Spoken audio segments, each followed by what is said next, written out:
ভারতে পাকিস্তানের হয়ে গুপ্তচর বৃত্তির অভিযোগে গ্রেপ্তার করা হয়েছে জনপ্রিয় ইউটিউবার জ্যোতি মালহোত্রাকে। दो देशों की सरहदें, इस तरफ हमारा हिंदुस्तान बीएसएफ एंड अभी हम हैं जीरो लाइन पर। This is our zero line.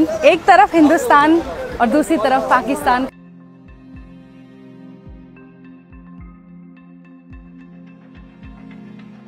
শনিবার 17 মে ভারতীয় সংবাদ মাধ্যম এনডিটিভি জানিয়েছে, ট্রাভেল উইথ জো নামের ইউটিউব চ্যানেল চালাতেন জ্যোতি। তিনি মূলত ভ্রমণ বিষয়ক ভিডিও তৈরি করতেন। হরিয়ানার বাসিন্দা জ্যোতি মালহোত্রা 2023 সালে সফর করেন পাকিস্তানে। সেখানেই তার পরিচয় হয় পাকিস্তানের হাই কমিশনের কর্মকর্তা এহসানুর রহিম ওরফে দানিশের সঙ্গে। পুলিশ জানিয়েছে, জ্যোতির বিরুদ্ধে ভারতের বিভিন্ন সংবেদনশীল তথ্য হোয়াটসঅ্যাপ, টেলিগ্রাম ও স্ন্যাপচ্যাটের মাধ্যমে পাকিস্তানি গুপ্তচরদের কাছে পাচারের অভিযোগ রয়েছে। তদন্তে উঠে এসেছে, পাঞ্জাব ও হরিয়ানায় সক্রিয় একটি চক্রের সঙ্গে তিনি যুক্ত ছিলেন। এর আরও 6 সদস্যকেও গ্রেফতার করেছে পুলিশ।